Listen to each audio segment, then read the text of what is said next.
The Cincinnati Bearcats men's basketball team starts their March journey as they take on East Carolina in the first round of the American Athletic Conference men's basketball tournament this afternoon down in Dallas. Plus, the tight end tandem for Bearcats football will be a strength. I'll touch on that. All of that coming up here on today's episode of Locked On Bearcats.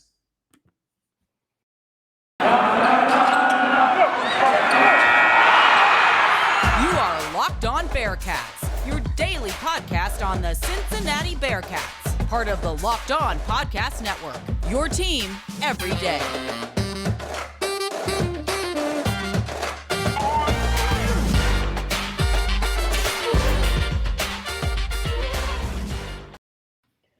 Thank you so much for making Locked On Bearcats your first listen of every day. Today's episode is brought to you by BetOnline. BetOnline has you covered this season with more props, odds, and lines than ever before. Where the game starts, BetOnline. Alex Frank here with you on this Thursday, March the 10th of 2022. It is game day. The Bearcats are in Dallas to take on the East Carolina Pirates in the first round of the American Athletic Conference men's basketball tournament. It's a 1 o'clock tip on ESPNU. You can listen to the game locally on 700 WLW. Dan Horde, Terry Nelson with the call from Dickies Arena in Fort Worth, Texas. Coverage begins just after the 12:30 news on 700 WLW. Of course, we'll have post-game reaction for you after the game, and of course, we'll take a look, hopefully, on Friday to what hopes to be a preview of the Bearcats in Houston, which means I got to figure out when I'm going to record Friday's episode. I might have to get a little creative with that. Maybe record it after the game or something. We'll find out. Anyway, this is the best time of the year. But it does, I'm reading some of Justin Williams' work in The Athletic and profiling, not taking moral victories and rebuilding and what it looks like. And this is uncharted territory if you're a Cincinnati Bearcats fan. And it's frustrating for some fans who I think are a generation ahead of me, my friends from Cincinnati, because they have been through this already. For guys like me and recent Bearcat graduates or, young adults, they may not remember the end of the Bob Huggins era and then into Mick Cronin with a bridge year from Andy Kennedy, which actually almost got them to the tournament. They may not remember that. But the ones who do, I think, have to be very frustrated because they've already been through something like this. They already went through the end of an era, the fallout, the rebuild, and then they got back to the Sweet 16 in 2012, and they haven't been back since. And now you're asking this fan base to go through another rebuild that who knows how long it's going to last and if it's ever going to end.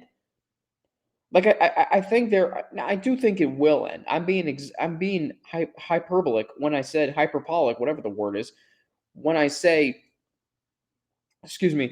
when I say that if this rebuild will ever end, it will. I think it has to. I was talking with a friend of mine Tuesday night, my successor at Bearcats Media Sports Director, Sean McMahon. He and I were talking Tuesday night, and he believes the kids are going to want to come and play for him. And you look at the players that he's recruiting, and that gives you hope. But you just don't know. This program is not used to being in the position that it is right now. They're the 8th seed in their conference tournament. They have not been that low in a conference tournament since, I believe, 2011. When they were in the Big East.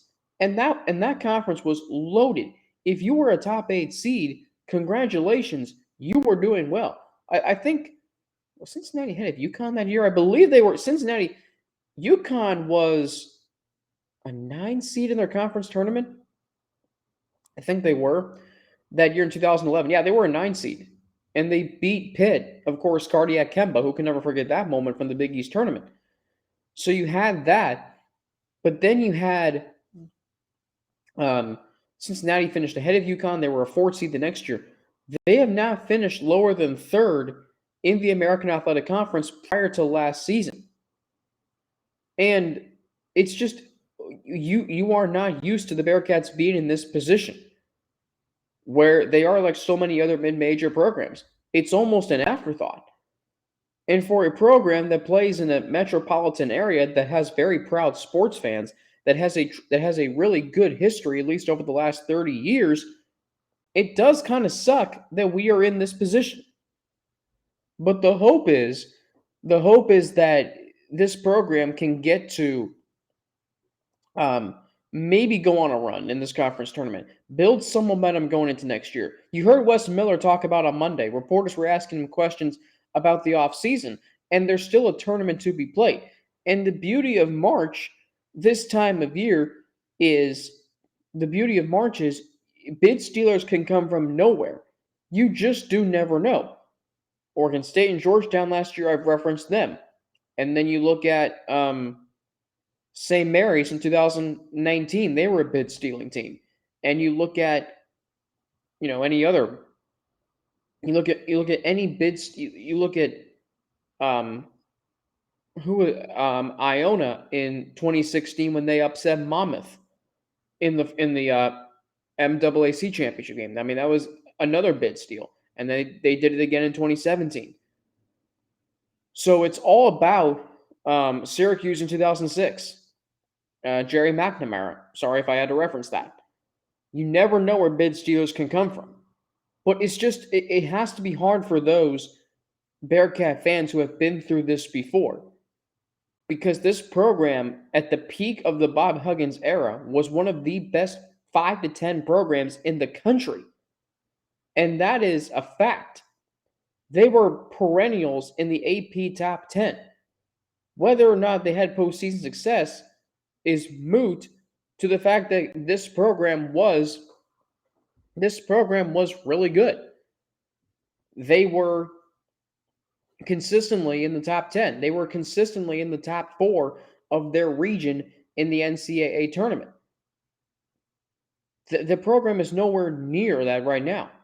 And you complain about postseason success. Yeah, I'll take just going to the postseason over this. This is not what we're used to seeing. My first 2 years at Cincinnati, the Bearcats were a 2 seed and then a 7 seed, very respectable 7 seed in the first round of the tournament against Iowa. And I thought this was going to be the norm every year. Well, turns out it wasn't. I don't know if they would have made it my third year. COVID obviously got in the way of that. I don't know if they would have, they didn't make it obviously last year. It would have been interesting to see if they had won their championship game over Houston, which was never going to happen, where they would have ended up. But it is a far cry where this program is right now from where you're used to seeing them. And if you went through the Bob Huggins, the end of that era, the fallout, the rebuild, and then ultimately getting back to the Sweet 16 in 2012, you know what this is like, and it has to be frustrating for you. And I feel like the vibe that I'm getting going into this tournament game today is that it is an afterthought. How much do you care? Are you more invested in the Bearcats football program in spring practice right now? And if you are, that's understandable. This is a football school now. And you're just like, well, we're playing in the conference tournament today. Like, what is it going to take? Now, if the Bearcats are to win, let's say today, and then tomorrow against Houston, are you going to 2 games? If they get to the semifinals, are you then going to be like, oh, this team has a chance? Are you going to do that? Are you going to care if the Bearcats, if they upset Houston? Because I'll say this right now, if they upset Houston, I can see them winning the next 2 games and winning the conference tournament. They would draw Temple or Tulane. I would take my chances with either one of those teams. The Bearcats should have beaten Temple at least once during the regular season, and if it had not been for a dreadful first half against Tulane, they might have beaten them too. Okay, if you get through that game, and this is again all assuming you win today first, you got to win the first game first, and then you get to SMU or Memphis in the finals of the tournament, I would take my chances on one of those. I really would. This is a team that does not have a player on the first team or second team. That has not happened in a long time here at Cincinnati. 2018 and 2019, the Bearcats had the AAC Players of the Year in Gary Clark and Jaron Cumberland. They're a far cry from that. If you complain about postseason success, I would rather have making the postseason and losing in the first round than this. I would. Look ahead to today's game against ECU, players to watch out for, and more coming up here on Locked On Bearcats. But first, do I even have these live reads correct? I better. Oh, good, I do. But first, I gotta tell you about StatHero because, man, do I love March Madness. And I love those brackets, but I can't remember the last time I actually went deep or even won any money. Spoiler alert, it's never happened. So I'm hedging my bets this year with StatHero's NCAA Pick'em contests. Excuse me. Stat Hero's NCAA single game pick'ems pit the star players against each other in an amazing hybrid between fantasy and sports gambling. You can take control back from those handicappers that always seem to have the advantage, and you can start focusing on the players you know best with a gameplay that doesn't rely on big spreads, long odds, or funky props. Stat Hero gives you the advantage, resulting in gamers their gamers winning 4 times more often. Why? Because Stat Hero eliminates the mystery about who or what you are going up against. So there are many, quarterfinal games today, which I'll get to here in a minute. And you can choose any lineup from those quarterfinal games in the Power 5 conferences, the ACC, Big 12, or Pac-12. You can sign up for free right now, or Conference USA, Conference of the Bearcats, Big East quarterfinals too. You can sign up for free right now at stathero.com/lockedon and use promo code lockedon for a 100% deposit match. That's stathero.com/lockedon. Use promo code lockedon for a 100% match.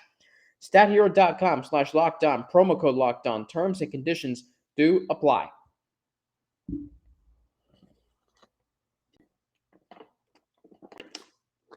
And once again, thank you for making Locked On Bearcats your first listen of every day. We are free and available wherever you get your podcast. Make sure to check out Locked On Bracket Breakdown March 14th right here on the Locked On Bearcats podcast feed and YouTube channel. College basketball experts Chris Gordy and the patent and betting expert Lee Sterling give you in-depth breakdowns on every matchup. Selection Sunday is just 3 days away. 3 days away, and there's no threat of COVID ruining that this year. I got to be honest. So the 2020 college basketball season was one of the most entertaining seasons that I've enjoyed because of all the upsets. Stephen F. Austin over Duke, Evansville over Kentucky. The Bearcats, at first looking like they weren't going to make the tournament. Then they start to, gain some momentum in conference play. They beat Houston. They beat Wichita State. They beat SMU. All these teams. And wondering if they're going to make it, who's going to be the number one seed, who's going to win this tournament. Michigan State got hot. So many teams did. Whether or not Xavier was going to make it, if you're, Cincinnati, if you cover Cincinnati, and all of a sudden it just went away. Dayton was really good that year. That's not going to happen this year because we are going to get a tournament that you don't know who's going to win. It is wide open. And the Bearcats could still play in it. And I think that is important to recognize. But it starts today in the first round of the men's basketball tournament of the American Athletic Conference against ECU, a team who finished with a winning record 15-14, finished 6-11 in conference play. Cincinnati beat them twice in the regular season. Once on January 12th at Fifth Third Arena. That was a 79. I'm going to get the score wrong, I know. 79-71. The other came at Mingus Coliseum down in Greenville, North Carolina. They won 60-59. Sorry, I'm blanking for some odd reason. So Cincinnati, ECU was one of the opponents that they swept this regular season. That does give you the confidence that they are going to win in the conference tournament today. But they're going to have to stop Tristan Newton, a AAC second teamer, 17.4 points per game. He shoots the ball really well from the floor at 43.1%. Then you have Vance Jackson, who had 2 really impressive games for ECU against the Bearcats. 35 points the first time around, and then 24 points the second time around. On the season, he's averaging 13 points a game, and he's shooting 41 or just under 42% from 3. Vance Jackson also pulls down 5.8 rebounds a game. Tristan Newton has dished out 145 assists in 29 games this season. ECU totaled 430 assists as a team. They scored averaged 69 points per game. shot the ball 40.5% from the floor. So this is a team, and Wes Miller said this leading up to the first matchup against them, that this is a team who is really efficient offensively. They can score the ball really well. They can shoot the ball really well. And it's a team that the Bearcats are going to have their hands full against today. Brandon Suggs is their other double-digit scorer. He shoots the ball really well from the floor at 41.5%, not from three. Does dish out 60 assists. ECU does have the ability to go really deep into the rotation. In fact, 9 players averaged 15 or more minutes this per game this season on the ECU Pirates. So this is a good team. This is a good team. Joe Dooley's done a really nice job with this program this season. They were a good offensive team. They did pull an upset over Memphis earlier this year. So it's a team that you do have to respect. They won at home against Memphis. Other notable wins this season. So they lost in overtime against UCF. They won in overtime over Tulane, which Tulane had a really nice season. Non-conference wins. They beat. I don't really like their non-conference. They did beat Southern Miss. Lost at Oklahoma. Lost to Oklahoma by 5. Beat Old Dominion twice. Interestingly, they play them twice. Probably a tournament game or showcase. Anyway, so it's a team you do have to watch out for. But if you're Cincinnati, David DeJulius, and it's going to be interesting to see how he plays in this conference tournament, because we don't know if he's going to take advantage of the extra year of eligibility to come back. If he comes out and just kind of, doesn't really have an extra sense of urgency or extra, boost, it probably will tell you that he's going to plan to come back. But if he comes out and he is this lion, this Simba, this almost like Ryan Boatwright of UConn or Shabazz Napier of UConn or Russ Smith of Louisville, if he comes out and does that, then maybe it tells you he's not coming back and this is going to be his last rodeo. And he's trying to will this Bearcats team to the NCAA tournament. It could be that. We don't know. One thing is for sure. I said 2 weeks ago, do you have confidence that the Bearcats can beat any team right now? And my answer is no. But this is a new season. I'm going to say the Bearcats win this game today. I do think it's going to be close. I'll say 74-70. The Bearcats get the job done. They win a tournament game, which they have done every year in this conference but twice. And the 2 times they didn't, they lost on a buzzer-beating 3 to UConn and then that 4 overtime game in 2016, which, how Jalen Adams made that shot, I still don't know. So I think the Bearcats get it done. Face Houston tomorrow, Friday at 1. And win that game, you never know. I do think that's what's going to happen. As for the other conference tournaments today, you got a lot of top 25 teams in action. You've got the ACC quarterfinals, Duke, Notre Dame. I know I'm blanking here. You got Duke, Notre Dame, North Carolina, and I should know who the 4th seed in the ACC is. Miami. Miami's a 4 seed? Wow. Shows you how little attention I paid. Shows you how little attention I paid to the Big East this season. You've got the Big 12 quarterfinals. Today you got Texas, Kansas, Baylor, and Texas Tech. Texas Tech playing Iowa State. Baylor playing Oklahoma. Texas playing TCU. Some really good matchups there. And then you go to the Pac-12 quarterfinals out west, starting at 3. You've got Arizona playing Colorado, UCLA, and USC. 3 top 25 teams there. Big East quarterfinals tonight. You've got Providence playing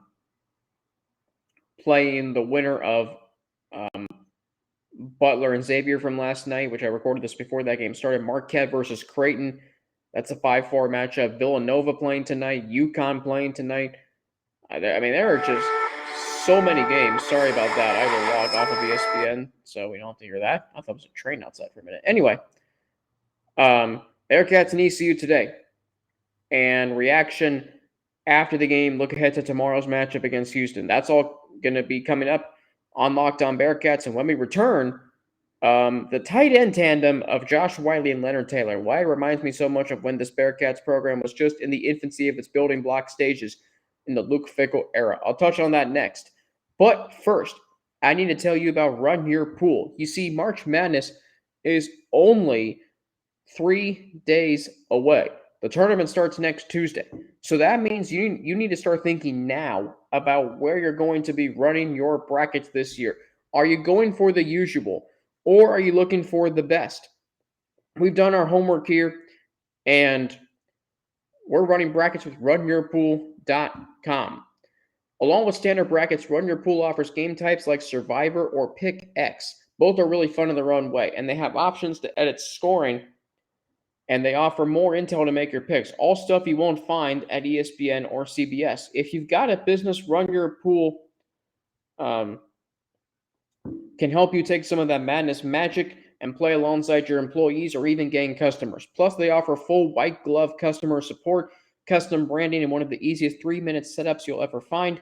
Clearly, we believe in Run Your Pool because, like I said, we're running our brackets there ourselves. There is no truer test than that. If you want to play against us for a shot at a cash prize, join us at runyourpool.com/lockedon. And while you're there, create your own pool for your friends and family. Enter code PUREMADNESS at checkout for $10 off your custom pool. All the rules and details will be available there. That's runyourpool.com/lockedon for your chance to win a cash prize. We look forward to seeing and beating you there. All right, so you've got where you're going to be running your brackets this year, and holy smokes, the time I'm recording this, Syracuse is up 51-26 on Florida State. And I don't have my glasses on, I'm telling you that. But anyway, so now you know where you're going to be running your brackets. But do you know where you're going to be placing your wagers? Because this is sports, and now with sports betting, you got to know where you're going to do your bets. Go to betonline.net. BetOnline, football might be over for the season, but basketball's in full steam for both pro and college hoops. And from all the latest odds, totals, player performance props to where the next fired coach is going to land, BetOnline.net is the number one spot for all your sports betting needs. BetOnline remains the best spot for all your sports scores, podcasts, and news this season. And it's not just basketball. BetOnline.net is your source for hockey, boxing, and UFC odds, right to the Olympic coverage and information. Head to the website today or use your mobile device to learn more about the trends in action. BetOnline, where the game starts. And once again, we thank you for making Locked On Bearcats your first listen of every day. We are free and available wherever you get your podcasts. Alex Frank here with you on this Thursday, March the 10th of 2022. Quarterfinals Thursday for so many conferences. Second round for so many conferences. Big Ten. There are some really, really good matchups in the Big Ten today. SEC second round is today. How can you not love this time of year? You know, Aaron Rodgers said it after week 3 to Michelle Tafoya. How can you not be romantic about football? Well, how can you not be romantic about the month of March in college basketball? I mean, the intensity, the quantity of games this time of week, and so many teams being on the bubble. See, we think that the best time of March Madness is the NCAA tournament because there's upsets. You lose, you go home. So many teams go home, and the next thing you know, it comes and goes. But the quantity of games in conference tournament play, it's just astronomical. And some tournaments don't even start till tomorrow. Or some tournaments haven't even started until today. And most tournaments get underway either Tuesday or Wednesday. I mean, this is what you live for this time of year. And you know what's really cool to see is normal arenas. You're seeing all the press that's there, the big press row, the banners, the decor on the courts. This is what it's all about. These conference tournaments, and then, which I've been to one conference tournament in the American, and when the Bearcats go to the Big 12, you better believe I will be there too. And this is what you want. This is what it should be. We were robbed of this 2 years ago. We got it last year in a reduced aspect, in a reduced element. You have it normal this year. And maybe if Major League Baseball can settle their lockout, which I recorded this not knowing what's going to happen with that, that could be good too. Some normalcy as well. So let's transition to football here because spring practice is underway. It was closed to media this week, but I do want to talk about the tight end tandem because I think it's so important that they have returned this year, Josh Wiley and Leonard Taylor. Because whoever takes over a quarterback is going to need those two guys as security blankets, and that's what tight ends provide for you. I think you saw that with Desmond Ridder and Josiah DeGuara in 2018. Josiah DeGuara, you didn't really know who he was. I remember, in fact, the first game I ever covered as sports director at Bearcats Media was the battle for the victory bell against Miami at Paul Brown Stadium. And Josiah DeGuara had the only receiving touchdown for the Bearcats in that game. And I remember when he caught it, I had to look at my notes. I'm like, who's number 83? Just so I knew. And Josiah DeGuara. And I'm like, all right, that's a good name. Little did I know just how much of an impact he was going to have on that team. And you saw it. And first off, Josiah's one of the nicest guys that I met when I covered, that I encountered when I covered the team. Now a member of the Green Bay Packers. But you saw Desmond Ridder, how much he leaned on him to pick up those short yards. A huge red zone threat. Some of the most sure hands on the team. And that's what a tight end is supposed to do for a young quarterback. And Josh Wiley and Leonard Taylor are those. And DeGuara is kind of one of those players who, you talk about building blocks of the program. He's kind of unique because he left when the program was in good hands, but wasn't quite where it's at now. It's unique to think about it that way. So Josh Wiley recently said something that stood out to me. And Wiley talked about wanting to be a leader for the young guys and understanding the standard that has been set by those who have come before him. And Wiley said, if I can find that quote, Lenny and I have obviously built a relationship. I've lived with him for a while. It's like we don't even have to communicate on the field. We know what each other is thinking. It just makes it so much better that I have somebody my age back with me. We got to teach these young guys. That's part of it. Those guys are gone, referring to the 8 Bearcats who went to the Combine this year, but they left behind their legacy. Their big thing was leaving this place better than they found it, and they did that. There's a standard that has been set here, and I just try to follow in their footsteps. So that right there tells you something. I talked about this, who's going to emerge as a leader this year for Cincinnati. Josh Wiley could be that leader. You know how CJ Uzomah was that voice, that, big leadership presence for the Bengals last year? Joe Burrow obviously was the biggest, but so too was CJ Uzomah, the heart and soul. Josh Wiley could be that for the Bearcats this year. He has 12 touchdowns in his 3 seasons playing, in his 3 full seasons playing for Cincinnati. He's been here since 2018. And I think it's a perfect story. He's a Cincinnati kid, went to LaSalle High School, gets recruited by Luke Fickell, part of that 2018 recruiting class, and now he has an opportunity to leave his mark on the program. He and Leonard Taylor both being local recruits, have their opportunities to continue to leave this program in better hands than when they were here. That's something that I want to see come out of this season. That is something I want to see come out of the season. Wiley emerged as a leader. Leonard Taylor continuing to be that, secret weapon to tight end. He may not be the number 1 target, although he could be this year with the departure of Alec Pierce and Trey Tucker being a home run or a strikeout kind of player. Leonard Taylor being your consistent player, red zone threat. He can pop out of nowhere, and he had a touchdown in Notre Dame. He had another touchdown against Houston in the championship game. So you have so many guys. You have these 2 players at tight end who are just really, really good. And so you want to, you want to, excuse me. I got a little hydration there. So you want to see those guys emerge as leaders. And for a quarterback like Ben Bryant, who doesn't have a lot of experience, although in his one game played, the only touchdown he threw was to Leonard Taylor, so there is that. And then Evan Prater, who's probably going to rely on tight ends. And you see young quarterbacks love to lean on tight ends, and they're so important in that regard. So that's what I'm hoping for. And of course, the quarterback battle will go on throughout spring practice.